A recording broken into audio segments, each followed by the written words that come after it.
what is the nature, what is the source of thought? How does one go to the very source of thought so that there is a possibility of silencing thinking process itself? What is the nature, source of thought? How does one go to the very source of thought so that there is a possibility of silencing thinking process itself? It's a wrong question.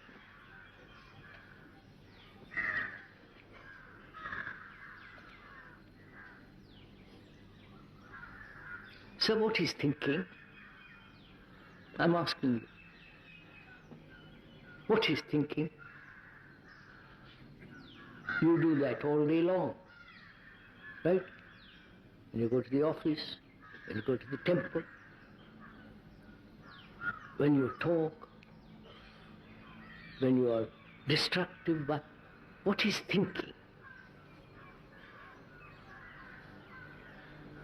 Oh, it says.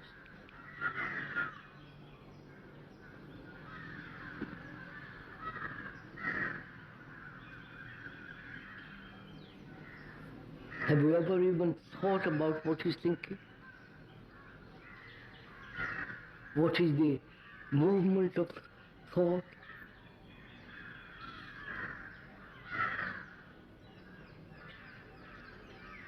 Let's begin slowly.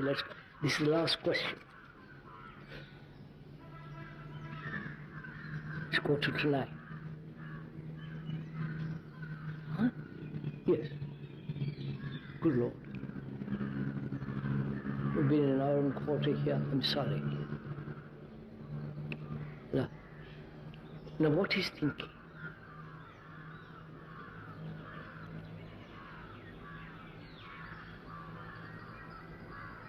Not what to think, not what to think about, not what thought should do or not do, but we are asking what is thinking itself.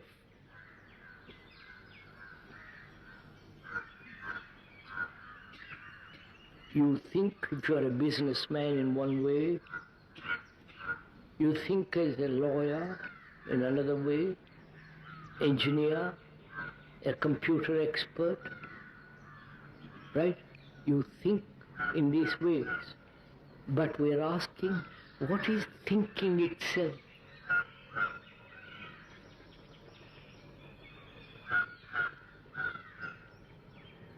If one is asked your name, you reply instantly.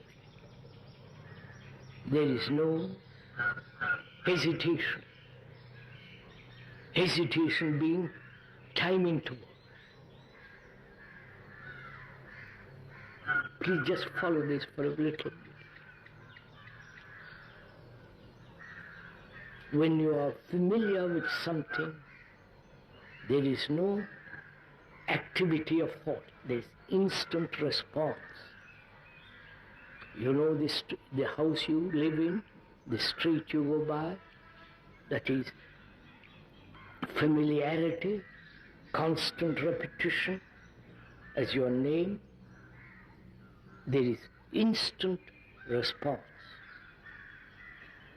That response has been immediate because there has been past repetition. My name is so-and-so. I've been called that name since I was a small boy, and I repeat it, and when you ask what my name is, out it comes. Then, if one asks a more complicated question,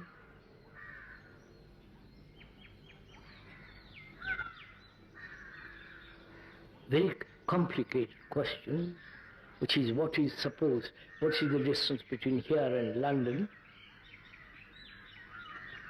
You hesitate, you have read about it somewhere, or you begin to inquire What's the distance? So the time interval between the question and the answer, during that interval, there is the operation of thinking.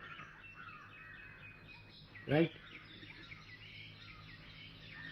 That is, asking somebody, reading about it, looking to be whether it's exact and so on. That is, the operation of thinking is going on, searching. Then there is the reply.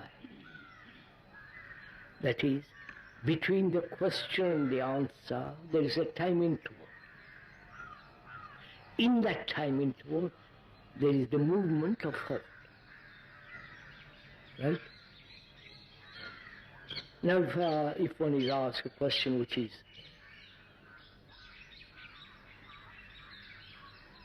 for which you have no answer,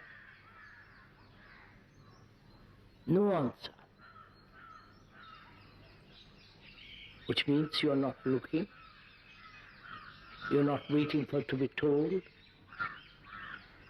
you are not searching, asking. You said, I don't know.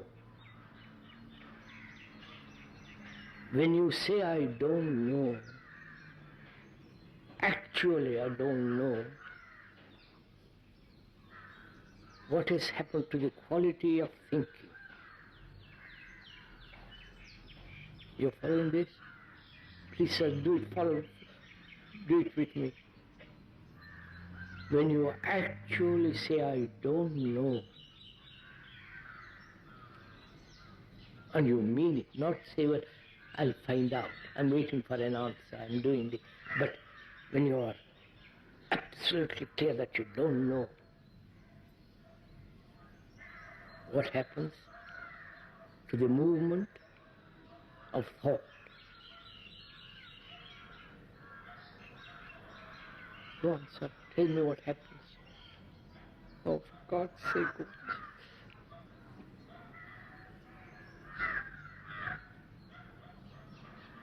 The activity of thought comes to an end for them.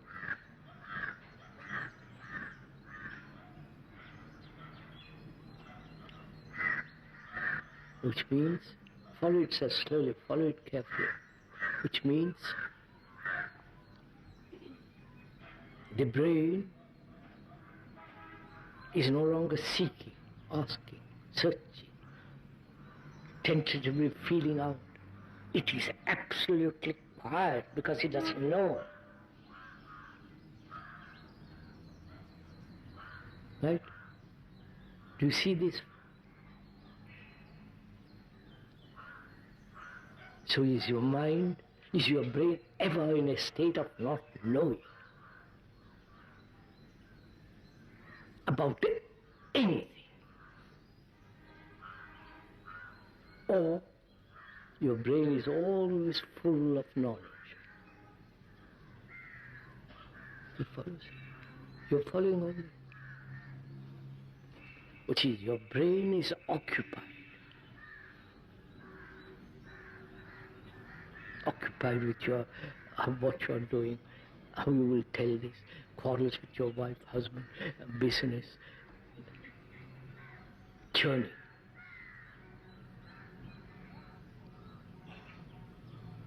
That churning process, the chattering, whether it's business chattering, whether it's social gossip, whether you're physicist gossip, you follow? The whole of that is the act, the movement of thought.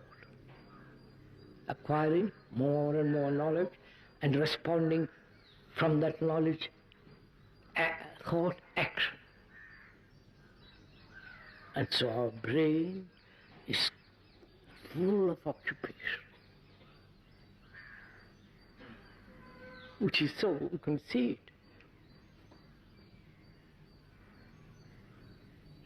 It's only when you say, I really don't know,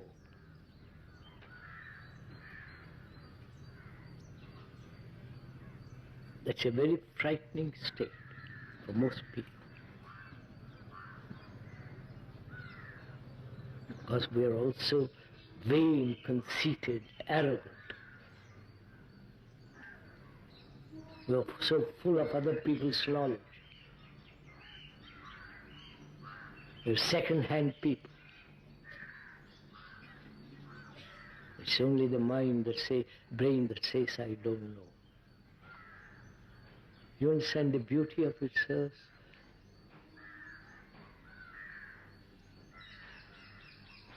Such a brain is a quiet brain because it's totally unoccupied. It occupies when necessary, but otherwise absolutely in a state of not knowing. You understand it? Now, the source of thought is memory. Memory is knowledge. Knowledge is experience. That's a fact. And so the source of thought is experience. Whether your experience or thousands of years of experience, which is stored up in the brain as knowledge. Therefore, thought is a material process. Matter. Anything that thought creates is matter. Your gods are matter.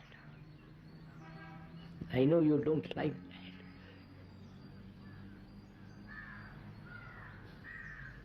There is nothing sacred in thought as created. It's the mind that is beyond thought, beyond time, that it knows what it is to be sacred. That's it.